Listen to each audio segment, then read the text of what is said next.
ஒரு வலுவான கூட்டணியாக அதிமுக இருக்கா? இதுவரையிலும் ஒரு வலுவான கூட்டணியா நமக்கு தெரியல.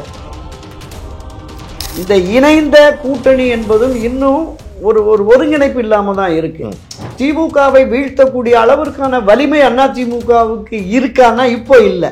2006 திராவிட முன்னேற்ற கழகம் 5 ஆண்டுமே மைனாரிட்டி திமுக ஆட்சி தொடர்ந்து பேசி அந்த நிலை அதிமுகவுக்கு வந்துடக்கூடாது. உங்களை சந்திக்க வந்தா நீங்க சந்திப்பீங்களான்னு கேட்டா எடப்பாடி பழனிசாமி சொல்றாரு, ரோட்ல போறவரெல்லாம் குழுன்னு வருவான் சந்திப்பனா அப்படி ஒரு தலைமைக்கு அழகா.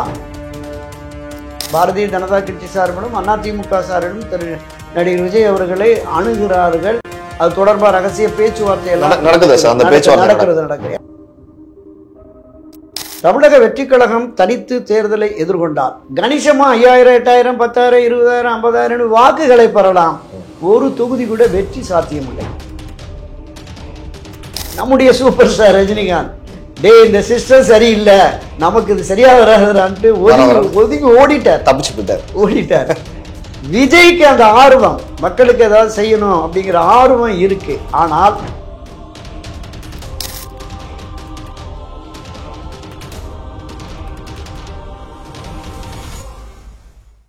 ஜாம்பவான் நேயர்களுக்கு பிரபாகரனின் அன்பு வணக்கம். இன்றைய அரசியல் அரங்கம் நிகழ்ச்சியில் நம்மோடு இணைந்திருக்கக்கூடிய சிறப்பு விருந்தினர் மூத்த பத்திரிகையாளர் திரு துரை கருணாசர் அவர்கள். வணக்கம் சார். வணக்கம் சோதரா. தமிழக அரசியல் களத்துல திமுகவினுடைய கூட்டணி அப்படிங்கிறது ரொம்ப பலமா இருக்கு, ஸ்ட்ராங்கா இருக்குன்னு இன்ன வரைக்கும் பெரும்பான்மையானவர்கள் சொல்றாங்க.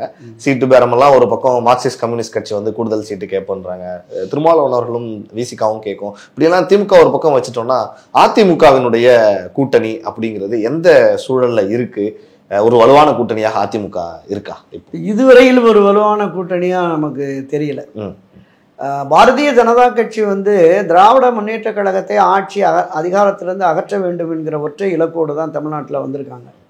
என்ன காரணம்னா, மற்ற பிற மாநிலங்களை, இந்தியாவில் உள்ள பிற மாநிலங்களை விடவும் பாரதிய ஜனதா கட்சியின் மீதும் மத்திய ஆட்சியின் மீதும் மிக கடுமையான குற்றச்சாட்டுகளை சொல்லி விமர்சனம் பண்ணுறது திமுக மட்டும்தான். திமுக தலைமை திமுக ஸ்டாலின் தான். அதனால் இதை ஆட்சியிலிருந்து அகற்றிய தீர வேண்டும் என்கிற ஒற்றை இலக்கோடு வந்திருக்காங்க. அப்போ அதை காலங்காலமாக திமுக வெர்சஸ் அதிமுக தான். அப்போ திமுகவுக்கு எதிரான பிரதான எதிர்க்கட்சியான அதிமுகவோடு நாம் கூட்டணி வைத்தால்தான் வெற்றி பெற முடியும் அப்படின்னு சொல்லிட்டு ஏற்கனவே 2023 பாஜக கூட்டணியிலிருந்து விலகி வந்த திரு எடப்பாடி பழனிசாமியை டெல்லிக்கு அழைச்சிட்டு போய் உட்காந்து உறுதிப்படுத்திட்டாங்க. அப்படி உறுதிப்படுத்திய விஷயத்தை கட்சிக்கு இங்கே தமிழ்நாட்டில் அப்படி ஒரு கூட்டணி அமைந்தால் அதிமுக தலைமையில் தான் அமையும். எனவே என்னுடைய தலைமையில் அதிமுக தலைமையில் இங்கு தமிழ்நாட்டில் 2026 தேர்தலை எதிர்கொள்வதற்கு நாங்கள் கூட்டணி தொடர்பாக என்டிஏ பாஜகவோடு பேசியிருக்கோம் அப்படிங்கிறத எடப்பாடி சொன்னாரா? சொல்லவே இல்லை. அமித்ஷா சொன்னார், பதிவு போட்டார். அடுத்த நாள் பத்திரிகையாளர் சந்திப்புலையும் என்டிஏ கூட்டணி அதிமுக கூட்டணி அங்கே தமிழ்நாட்டில்னு. இங்கே வந்து 4 நாளாகவும் சொல்லலை. இங்கே வந்து பத்திரிகையாளர் சந்திக்கிற போது அமித்ஷாவை சந்தித்தது மக்கள் பிரச்சனை, தமிழக மக்கள் பிரச்சனை, நிதி பிரச்சனை, இப்படின்னு தான் அவர் நடுவலாக போனார். 4-5 நாள் பார்த்தாரு அமித்ஷா. இவர் மறுபடியும் ஏதோ வேற மாதிரி போயிடுவாரோன்னு சொல்லிட்டு நேராக இங்கே வந்துட்டார். இங்கே அதுக்காக தான் வந்தது. அதுக்காக வந்து அவரை அழைச்சிட்டு போய் ஸ்டார் ஹோட்டலில் உட்கார வச்சுட்டு என்டிஏ கூட்டணி அதிமுக அந்த தேர்தலில் கூட்டணி அமைத்து தேர்தலை சந்திக்கும் அப்படின்னாரு. என்டிஏ அதிமுக கூட்டணி தான் திமுகவை வீழ்த்தி ஆட்சி அமைக்கும் அப்படின்னு அவர் சொன்னது மொழி மாற்றம் வந்து என்டிஏ அதிமுக கூட்டணி ஆட்சி அமைக்குங்கிற மாதிரி வந்து அது ஒரு பெரிய டிஸ்பியூட் ஆச்சு. அன்றைக்கு கூட திரு எடப்பாடி பக்கத்தில் உட்கார்ந்து இருந்தார்ல, சொல்லணும்ல, ஒரு கிளாரிட்டி கொடுக்கணும். தமிழ்நாட்டை பொறுத்த அளவில் அதிமுக தலைமையில தான் கூட்டணி. அந்த கூட்டணியில் பாஜக, தேமுதிக போன்ற என்டிஏ அணியும் இணையுங்கிற மாதிரி சொல்லியிருக்கணும், சொல்லலை. அப்புறம் அவரும் 4-5 நாள் கழித்து சொல்கிறார், அவர் வந்து என்டிஏ அதிமுக கூட்டணி இந்த தேர்தலில் வெற்றி பெற்று ஆட்சி அமைக்கும்னு சொன்னார், கூட்டணி ஆட்சின்னு சொல்லலை, நாங்கள் அதிமுக தலைமையில் தான் ஆட்சின்னு சொன்னார். ஆனால் ஞாயிற்றுக்கிழமை மதுரையில் வந்து அதையே பேசிட்டு போயிருக்காரு அமித்ஷா. இப்போ நேற்றைக்கு பத்திரிகையாளர் சந்தித்த நயினார் நாகேந்திரனும் பழனிசாமி தலைமையில், எடப்பாடி பழனிசாமி முதலமைச்சர், அவருடைய தலைமையில் தான் ஆட்சி அமையும், என்டிஏ கூட்டணி ஆட்சிங்கிறார். அப்ப இந்த கான்செப்டை இன்னும் அவங்க முழுமையா மறுக்க ஒரு முரண்பாடு இருக்கு. 4 நாள் ஆயிடுச்சு, இன்னும் எடப்பாடியோ அவரை சார்ந்தவர்களோ இல்லை. 1-2 அமைச்சர்கள், முன்னாள் அமைச்சர்கள் சொல்றாங்க தமிழ்நாட்டில் எப்பவுமே கூட்டணி ஆட்சி கிடையாது, ஆர்பி உதயகுமார்லாம் பேசி. ஆமா ஆமா, நாங்க தான் அதிமுக தலைமையில தான் ஆட்சிங்கிறாங்க. இது கிளியர் கட்டா இல்லை. ஆக இந்த இணைந்த கூட்டணி என்பதும் இன்னும் ஒரு ஒருங்கிணைப்பு இல்லாம தான் இருக்கு. இப்ப இதையும் தாண்டி திமுகவை வீழ்த்தக்கூடிய அளவிற்கான வலிமை அதிமுகவுக்கு இருக்கான்னா இப்போ இல்லை. எப்ப இருக்குன்னா திரு ஓபிஎஸ், சசிகலா, அமமுக, தினகரன் இந்த எல்லாருமே பிரிந்து சென்ற அதிமுகவின் மற்ற பிரிவுகளையும் இணைத்து ஒன்றுபட்ட அதிமுக என்று வருமையானால் அதுதான் திமுகவை வீழ்த்தக்கூடிய வலிமையானதா இருக்கும். ஏன்னா நம்ம 2024 தேர்தலில் பார்த்தோம், இவர் எடப்பாடி அமைத்த வியூகம், அவருடைய அணுகுமுறை ஒரு பெரிய தோல்வியை, சரிவை சந்திச்சிருச்சு. கட்சிக்காரனை வேலை பார்க்கல. இவர் சொன்னார்ல 2 கோடி 6 லட்சம் உறுப்பினர் அட்டை கொடுத்துருக்கோம் அப்படின்னு. நீங்கள் 88-90 லட்சம் பேர் தான் ஓட்டு போட்டுங்க, 1.25 கோடி பேர் அதிமுகவினர் ஓட்டே போடலையே. கேட்டால் அது நாடாளுமன்ற தேர்தல், சட்டமன்றத்தில் தேர்தல் என்று நடந்தால் வேட்பாளரை அறிவித்து விட்டால் அவன் பூத்துக்கு போனா காலமெல்லாம் ரெட்டலைக்கு ஓட்டு போட்டவன் போய் ஓட்டு போடுவான்ல, சதவீதத்தை இருக்கணும்ல, அது இல்லை இல்ல. அப்ப இந்த நிலை என்பது திமுகவை வீழ்த்த முடியாது, இனி அதிமுகவுக்கு வெற்றி இல்லைன்னு ஒரு பிம்பம் கட்டமைக்கப்பட்டு விட்டது. பொதுவெளிகள்ல, ஊடகங்கள்ல, பொதுமக்கள் மத்தியிலே அந்த கருத்தாக்கம் வந்துருச்சு. கட்சியின் நிர்வாகிகள் சொல்றான், நீங்க கட்சியை ஒன்றுபடுத்திட்டு வாங்க, அப்பதான் நாங்க ஓட்டு கேட்டே போக முடியுங்கிறான். இன்னைக்கு சிட்டிங் எம்எல்ஏ இருக்கிறவங்க சொல்றாங்க, சார் கட்சி ஒன்று சேரலைன்னா நாங்க ஜெயிக்கவே முடியாது அப்படிங்கிற மாதிரி. அப்ப இனி ஒன்றுபட்ட அதிமுக என்று வந்து விட்டால் அதோடு அணி சேருகிற, கூட்டணி சேருகிற கட்சிகளுக்கு நீங்க டிசைடிங் ஃபேக்டரா இருக்கலாம், இவ்வளவுதான் இடம் அப்படின்னு. இப்போ உங்களை அவங்க கமாண்ட் பண்றாங்கன்னா உங்களுடைய பலகீனமான நிலை. பாட்டாளி மக்களுக்கு பாரதிய ஜனதா கட்சி 40-50 இடங்கள்ல நீங்க சூஸ் பண்ணுங்க அப்படின்னு சொல்றாங்களாம். அந்த 23-24% தான் எம்பி எலெக்ஷன்ல 23% வேணுமோ அதிமுக இருக்கு, ஒரு 18-19% பிஜேபி. இந்த சதவீத அடிப்படையில் நம்ம சீட் ஷேரிங் எல்லாம் பண்ணணும்னு திரு அண்ணாமலை உட்பட அவருடைய ஆதரவாளர்கள்லாம் சொல்றாங்க அப்படிங்கிறாங்க. நீங்க வலிமையான கட்சி அண்ணா திராவிட முன்னேற்ற கழகம் என்கிற போது கிட்டத்தட்ட 150-160 இடங்கள்ல அது நின்னாதான் தனி மெஜாரிட்டியில ஆட்சி அமைக்க முடியும். ஒரு முறை மிக குறைவான இடங்கள்ல நின்று 2006 திராவிட முன்னேற்ற கழகம் 5 ஆண்டுமே மைனாரிட்டி திமுக ஆட்சி, மைனாரிட்டி திமுக ஆட்சி தொடர்ந்து பேசி அந்த நிலை அதிமுகவுக்கு வந்துடக்கூடாது. இப்ப அப்படி ஒரு நெருக்கடியை கொடுத்து கூட்டணி ஆட்சி அப்படிங்கிற கான்செப்டுக்கு கொண்டு வர்றாங்கன்னு பாக்குறேன். பாஜகவும் அதை சொல்றான். அன்புமணி கடந்த வாரம் பேசுற போது சொல்றார், 2026 பாமக இல்லாம யாரும் ஆட்சி அமைக்க முடியாது, அது கூட்டணி ஆட்சியா அமையும் அப்படின்னு. நேற்றைக்கு முந்தின பிரேமலதா சொல்றாங்க கூட்டணி ஆட்சி தான் நல்லது. அப்ப எல்லாருக்குமே கூட்டணி ஆட்சிங்கிற அந்த கான்செப்டும் வந்துருச்சு. அப்ப ஒரு வலுவான அணியோடு கட்டமைத்து தேர்தலை நீங்க ஜனவரியில இருந்தே தேர்தல் வேலைகளை தொடங்கிடுச்சு. திமுக 234 தொகுதிக்கும் பொறுப்பாளர்களை போட்டாங்க. மண்டல பொறுப்பாளர்கள், மாவட்ட பாக பொறுப்புல இருந்து பாக்கெட் மணி கொடுக்க ஆரம்பிச்சுட்டாங்க சார். நீங்க தேர்தலுக்கு ஒரு வாரம் முன்னாடி தான் அவங்களுக்கு எல்லாம் பூத் கமிட்டிக்கு எல்லாம் பணம் போய் சேரும். இப்பவே நீங்க ரோடா வீடு வீடா போய் கணக்குகளை எடுங்க அப்படின்னு சொல்லிட்டு மீண்டும் இந்த முறை ஆட்சி கட்சியே மீண்டும் ஆட்சி கட்சி என்கிற நிலையை உருவாக்க வேண்டும் என்கிற கட்டாயம் திமுகவுக்கு வந்துருச்சு. என்ன காரணம்னா 1977, 80, 84 புரட்சி தலைவர் எம்ஜிஆர் ஒரு ஹாட்ரிக் வெற்றியை பெற்றார். 3 முறை தொடர் வெற்றி. செல்வி ஜெயலலிதா 2011, 2016 ஒரு தொடர் வெற்றியை அவங்களும் சாத்தியப்படுத்திட்டு போயிட்டாங்க. 32 ஆண்டுகளுக்கு பிறகு ஆட்சி கட்சியை மீண்டும் ஆட்சி கட்சி என்கிற நிலையை உருவாக்கிட்டார். அந்த வரலாறு 6 முறை திராவிட முன்னேற்ற கழகம் ஜெயிச்சு அந்த வரலாறு இல்லை, அதை சாத்தியப்படுத்தல. 7வது முறை நம்ம ஆட்சி அமைக்கிற பொழுது இந்த ஆட்சி கட்சியை தொடர்ந்து ஆட்சியை பிடித்ததுங்கிறத உருவாக்கணும் அப்படின்னு சொல்லிட்டு நீங்க பார்லிமெண்ட் எலெக்ஷன் முடிஞ்ச ஒரு வாரத்திலேயே 200+ அறிவிச்சிட்டாங்க. 200+ திமுக அணி அப்படின்னு சொல்லிட்டு. அதையும் தாண்டி ஒரு அமைச்சர் பேசுறாரு, 200+ங்கிறத இருமாப்போடு சொல்றாங்கிறாங்க, கூடுதல் இருமாப்போடு சொல்றாங்க. 234 தொகுதியையும் திமுக கைப்பற்றும்னார். திமுக ஜெயிக்கும்னு சொல்லல, கைப்பற்றும்னார். அப்ப கைப்பற்ற வேலையில இறங்கிட்டாங்க. அதை என்டாஸ் பண்றாரு முதலமைச்சரும். கடந்த வாரமும் 10 நாளைக்கு முன்னாடி 234 நாங்க ஜெயிச்சாலும் ஆச்சரியப்படுறதுக்கு இல்ல அப்படின்னு சொல்லி ஒரு தைரியம் பெரிய பேராசை. 234 தொகுதியிலும் திமுக அணி இருந்ததுன்னா யார் எதிர்கட்சியா செயல்படுறது? அப்படி ஒரு ஆசை அவங்களுக்கு இருக்கு. இங்கு பிரதான எதிர்கட்சியான அதிமுக, பாரதிய ஜனதா கட்சி, பாட்டாளி மக்கள் கட்சி, தேமுக, மற்ற கட்சிகளுடைய நிலை என்ன?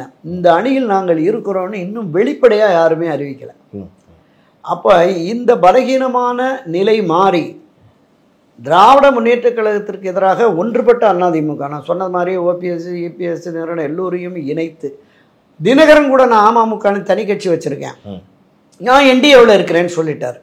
குறைந்தபட்சம் திரு ஓபிஎஸ் திருமதி சசிகலாவையாவது கட்சியில் இணைத்து பாஜக, தேமுதிக, பாமக போன்ற கட்சிகள் வருகிற பொழுது இதை தாண்டி ஏசிஎஸ்னுடைய புதிய நீதி கட்சி இருக்கு, தமிழக மக்கள் முன்னேற்ற கழகம், ஜான் பாண்டியன் இருக்காரு, கிருஷ்ணசாமி, அந்த மாதிரியான ஒரு கூட்டணி கட்சிகள்லாம் வருகிற பொழுது ஒரு வலுவான கூட்டணி, எதிர்கூட்டணி அப்படிங்கிற நிலைப்பாடு வரும்.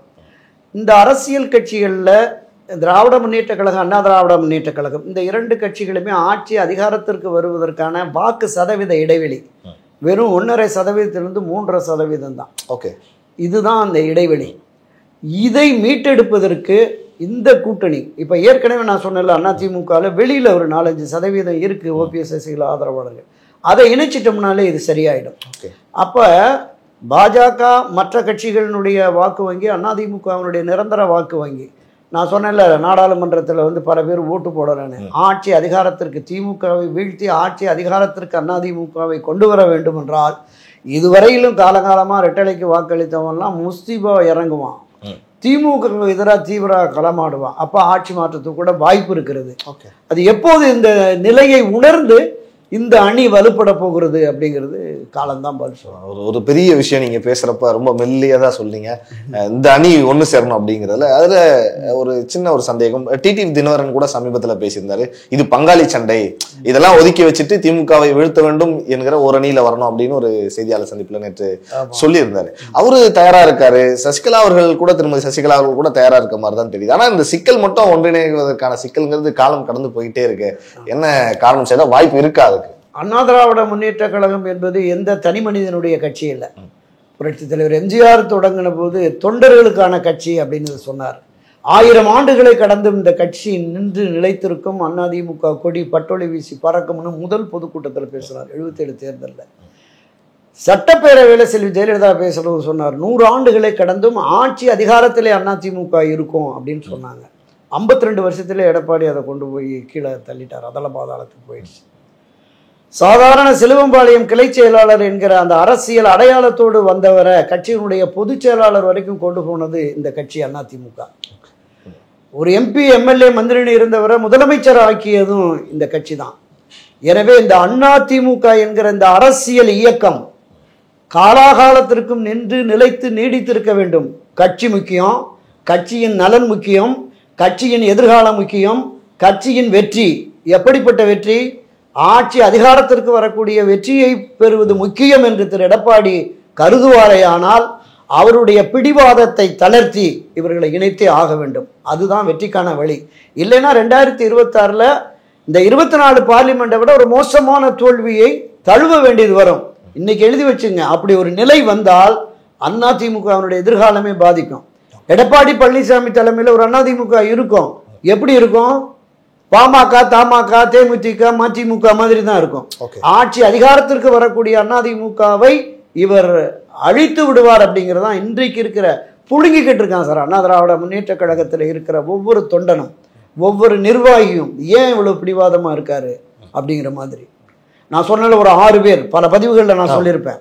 கடந்த ஜூலை மாதம் கட்சியினுடைய மூத்த முன்னோடிகள் கள யதார்த்தம் வேற இருக்கு, நாம் இந்த தேர்தலில் விட்டோம்னா 2026 விட்டோம்னா மீண்டும் திராவிட முன்னேற்ற கழகம் ஆட்சி அதிகாரத்திற்கு வந்தால் நம்மால் அரசியலே நடத்த முடியாது அப்படிங்கிற மாதிரியான அந்த கவலையை வெளிப்படுத்தி போய் சொல்றாங்க. அவர் பிடிவாதமா இருக்கும். நேரடியாக எடப்பாடியா அவர்கிட்ட போய் சொல்றாங்க. ஆமாம், நேரடியாகவே சந்திச்சு அவரை வலியுறுத்துறாங்க.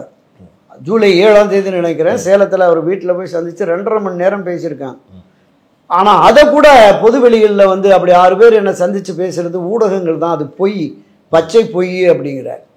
ஒரு அரசியல் தலைவனுக்கு வார்த்தை முக்கியம், ஒரு தலைமை பண்பு இருக்கணும். 6 பேர் உன்னை விட மூத்தவங்க, அவ்வளவு பேருமே தலைவர், புரட்சி தலைவர் காலத்தில் இருந்த ஆட்கள். செங்கோட்டையன் போன்றவர்கள், நத்தம் விஸ்வநாதன் போன்றவர்கள், சி.வி. சண்முகம், தங்கமணி, வேலுமணி, எல்லோருமே கட்சியில முக்கிய பிரமுகர்கள். அவங்க சந்திச்சு பேசினதே பச்சை பொய்னா உங்க மேல என்ன நம்பகத்தன்மை வரும்? அது மட்டும் இல்ல, ஒரு கட்சி ஒன்றுபட வேண்டும் என்ற விருப்பத்தில் புரட்சி தலைவரோடு பயணித்த ஜே.சி.டி. பிரபாகரன் நம்ம கேசி பழனிசாமி கட்சிக்காக காலமெல்லாம் ஊர் ஊராக போய் பேசிக்கிட்டு இருக்கிற செய்தி தொடர்பாளர் புகழேந்தி, இந்த 3 பேரும் ஒரு ஒருங்கிணைப்பு குழுன்னு போட்டிருக்காங்க. உங்களை சந்திக்க வந்தால் நீங்கள் சந்திப்பீங்களான்னு கேட்டால் எடப்பாடி பழனிசாமி சொல்கிறார், ரோட்டில் வரவெல்லாம் குழுன்னு வருவான் சந்திப்பனா அப்படி. ஒரு தலைமைக்கு அழகா ஒரு மிகப்பெரிய அரசியல் இயக்கத்தினுடைய பொதுச்செயலர் என்கிற நிலையில் இருந்து இந்த மாதிரி எல்லாம் அதுதான் இப்போ பெரிய அளவில் இன்றைக்கும் பாரதிய ஜனதா கட்சி கூட்டணி அமைக்க வேண்டும் என்று முடிவெடுத்ததற்கு பிறகும் கூட இவர் மீது இன்னும் முழுமையான நம்பகத்தன்மை இல்லை. இவர் மேலே நம்பிக்கை இல்லை. எந்த நிமிஷமும் எதுவும் காலவாரைட்டு ஓடிடுவாரோங்கிற மாதிரி இருக்கு. இதையெல்லாம் களைந்து எழுதுவதற்கு தன்னுடைய பிடிவாதத்தை தளர்த்தி அதிமுகவை ஒன்றுபடுத்தினால் மட்டுமே தான் வெற்றி சாத்தியம். இதுதான் உண்மை, உறுதி. பல விஷயங்கள் பல கட்சிகள் குறித்து பேசினாலும் தாவேகா தமிழக வெற்றி கழகம் விஜய் அவர்கள் தொடங்கி இருக்கக்கூடிய இந்த கட்சியும் இந்த தேர்தலில் ஒரு கூடுதல் போட்டியா உள்ள நுழைஞ்சிருக்காங்க. அவங்களும் ஒரு டிசைடிங் ஃபேக்டரா இருப்பாங்க அப்படின்னு தான் அரசியல் விமர்சகர்கள் எல்லாம் பேசுறத நம்மளால பார்க்க முடியும் சார். தாவேகாவினுடைய வருகை, தாவேகா எந்த அணியில் இருக்கணும், இல்ல தனிச்சு செயல்படணுமா, எப்படி பாக்குறீங்க சார் நீங்க தாவேகா? இந்த மரியாதைக்குரிய நடிகர் விஜய் அவர்களை பொறுத்தளவுல இந்த வெற்றி கழகத்தை தொடங்கிய தொடக்க காலமே ஆட்சி அதிகாரத்தில் பங்கு அப்படிங்கிற மாதிரி தான் வந்தார். ஆட்சி அதிகாரத்தில் பங்கு அல்லது ஆட்சி அதிகாரத்தை பெற வேண்டும் என்றால் இன்னும் 10 ஆண்டுகளாவது போராடணும். திரு விஜய் அவர்களுடைய அரசியல் வருகை என்பது பல்வேறு வித தாக்கத்தை பொதுவெளிகளில் ஏற்படுத்தியிருக்கு, மாற்று கருத்தே இல்லை. இந்த 18 வயதிலிருந்து 25-30 வயதுக்கு உட்பட்ட இளைஞர்களில் பெரும்பான்மையோர் விஜய் பின்னாடி இருக்கிறாங்க.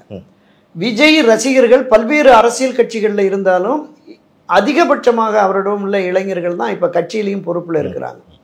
எனவே இன்னொரு அரசியல் கட்சியை சார்ந்து ஒரு கூட்டணியில் இணைந்து தேர்தலை எதிர்கொள்வாரா மிகப்பெரிய கேள்விக்குறி. பாரதிய ஜனதா கட்சி சார்பிலும் அதிமுக சார்பிலும் திரு நடிகர் விஜய் அவர்களை அணுகிறார்கள்.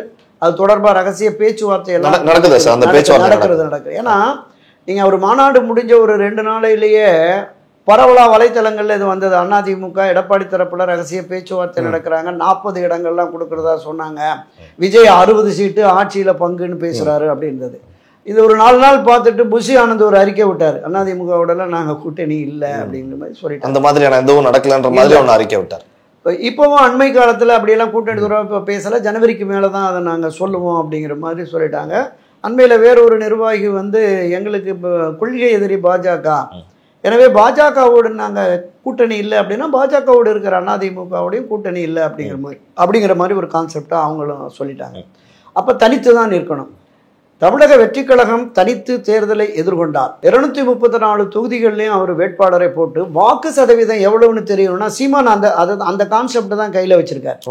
ஊருக்கு 100 ஓட்டு 500 ஓட்டுனாலும் தொகுதிக்கு 5000 ஓட்டு 3000 ஓட்டு வர்ற போது தான் 6, 5, 8ன்னு இப்போ 8% பண்ணிட்டாரு. குறைவான தொகுதிகளில் போட்டு குறைவான சதவீதம்னா பொதுவெளிகள்லையும் அரசியல் கட்சிகள்லையும் ஒரு பெரிய அளவில் தாக்கத்தை ஏற்படுத்தாது. அப்போ 234 தொகுதிகளிலையும் நடிகர் விஜய் தன்னுடைய வேட்பாளர்களை களமிறக்குவார். அந்த வேட்பாளர்கள்லாம் யாராக இருப்பார்கள்? விஜய் ரசிகர் மன்ற தலைவராக, ரசிகர் மன்ற நிர்வாகியாக இருந்தவங்க தான் பெரும்பாலும் இருப்பாங்க, வேட்பாளராக இருப்பாங்க. இன்றைக்கு அதிமுகலேருந்து சில பேர் இந்த திமுக ஆஸ்டின் செல்வின்னு ஒருத்தர், இவர் அந்த விஜயலட்சுமி முன்னாள் எம்எல்ஏன்னு போயிருக்காங்க. இப்படி பிரமுகர்கள்னு பார்த்தா ஒரு 20-30 பேர் இருக்கலாம். மிச்சம் 200 மேலே அவருடைய ரசிகர் மன்றத்தை சேர்ந்தவங்க போடுவாங்க. இவர்களை எதிர்த்து களமாடுகிற திமுக வேட்பாளர்களோ, திமுக அணியின் மற்ற கட்சி வேட்பாளர்களோ, அதிமுக வேட்பாளர்களோ, அதிமுக அணியில் இடம்பெற்றிருக்கிற பாஜக பாமக வேட்பாளர்களோ, இவங்க எல்லாம் பலம் நின்று கொட்டப்பட்ட ஆசாமியா இருப்பாங்க. அந்த பகுதியில, தொகுதியில, மாவட்டத்தில், மாநிலம் முழுவதுமே அறிமுகமானவர்களாக இருப்பார்கள். நீங்க உள்ளூர்ல தான் தெரியும் யார விஜய் வேட்பாளர், அவரை சார்ந்த உறவினர்கள் பக்கத்து ஊர்ல அவர் மன்ற நடவடிக்கையில இருந்தாருன்னா பக்கத்து ஊர்ல தெரியும். அப்ப இதையும் தாண்டி அவர் பேசுற எல்லா கூட்டங்கள்லையும் வாக்காளர்களுக்கு பணம் கொடுத்தா வாங்காதீங்க, ஓட்டுக்கு பணம் கொடுத்தா வாங்க வேண்டாம்னு உங்க அப்பா அம்மாட்ட சொல்லுங்கன்னு மாணவர்கள்ட்டே சொல்லி அனுப்புறார். ஆனா தேர்தல் வெற்றி தோல்வியை இப்போது அண்மை காலமாக தீர்மானிப்பது பணம் தான். பொருளாதார அடிப்படையில் வேட்பாளர்களே தேர்வு செய்யப்படுறாங்க. ஆமா, இப்ப அந்த அடிப்படையில திமுக அதிமுக வேட்பாளர்கள் பணம் கொடுத்து வாக்காளர்களுக்கு சேர போது இவங்க பணமும் கொடுக்க மாட்டாங்கன்னா என்னுடைய கணிப்பு இந்த 234 தொகுதிகளில் கணிசமா 5000, 8000, 10,000, 20,000, 50,000 வாக்குகளை பெறலாம். ஒரு தொகுதி கூட வெற்றி சாத்தியம் இல்லை. இன்னைக்கு நான் எழுதி வச்சுங்க, ஒரு 5-7% வாக்கு, நான் 1967 தேர்தலில் இருந்து பார்த்துட்டு இருக்கேன், ஒரு 5-7% வாக்கை நடிகர் விஜய் பெறலாம். சீமானை நெருங்குவார். ஆமா, இந்த தேர்தலில் விஜய் போட்டியிட மாட்டார். 234 தொகுதிகளிலையும் போய் வெற்றிக்காக பாடுபடுவேன். தன்னுடைய செல்வாக்கு என்ன, தனக்கான ஆதரவு என்ன, தன்னுடைய வாக்கு வங்கி எவ்வளவு, இதை தெளிவுபடுத்திக்கிட்டு நம்ம அரசியல் பயணம் போவோம் அப்படிங்கிற மாதிரி. நீங்கள் ஒரு விஷயத்தை எடுத்துக்கங்க, தமிழ்நாட்டில் புரட்சித் தலைவர் எம்ஜிஆர் தவிர்த்து வேற யாருமே, நடிகர் திலகம் சிவாஜி கணேசன் எத்தனை மக்கள் ஆதரவு அவருக்கு, அவரால் முடியலை. அதுக்கடுத்து அப்படியே வாங்க, டி ராஜேந்தர், பாக்யராஜ், இப்போ சரத்குமார் இவ்வளோ காலம் போராடி கடைசியில் போய் பாஜகவில் இணைஞ்சிட்டார். மக்கள் உலகநாயகன், மக்கள் போற்றக்கூடிய பெரிய மிகப்பெரிய ஆகப்பெரிய நடிகர் என்று பேசப்படுகிற கமல்ஹாசனுடைய நிலைப்பாடு, 2 எலெக்ஷன் தான் பார்த்தாரு, நம்மளால் சக்ஸஸ் பண்ண முடியலன்ட்டு திமுகவில் போய் சரண்டர் ஆகிட்டார். இந்த நிலைமைகள் எல்லாம் 10-40 வருஷமாக ஆராய்ந்து அறிந்த மிகச்சிறந்த நம்முடைய சூப்பர் ஸ்டார் ரஜினிகாந்த், இந்த சிஸ்டம் சரியில்லை, நமக்கு இது சரியா வராதுன்ட்டு ஒதுங்கி ஓடிட்டார்.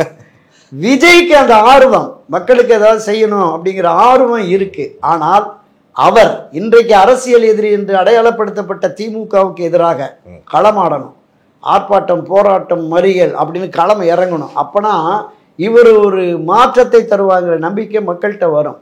2026 தேர்தலில் அது சாத்தியம் இல்லை, அப்படியெல்லாம் ஒரு மாற்றம் வருவதற்கான சாத்தியமே இல்லை. இதை ஒரு பரீட்சார்த்தமாக, ஒரு சோதனை களமாக இதை பயன்படுத்தி இதன் பிறகு அவருடைய நிலைப்பாட்டை பார்க்கலாம்.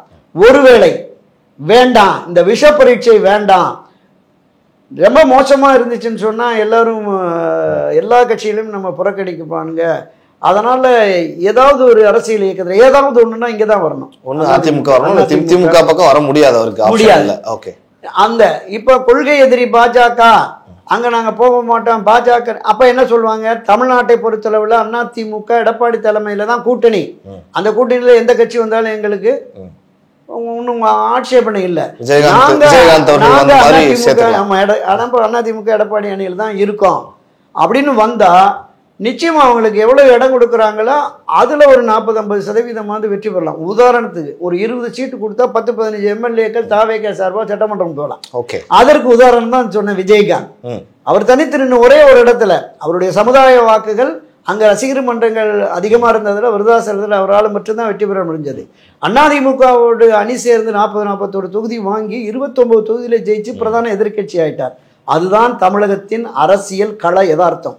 திமுக அதிமுகவோடு இணைந்து கூட்டணி அமைத்து தேர்தலை எதிர்கொண்டால் தான் தமிழ்நாட்டில் இருக்கிற எந்த தேசிய கட்சி ஆனாலும் மற்ற சிறிய அரசியல் கட்சிகளானாலும் அவர்களுக்கு நாடாளுமன்றத்தில் சட்டமன்றத்தில் பிரதிநிதித்துவம் கிடைக்கும். தனித்து நின்றால் வீண்.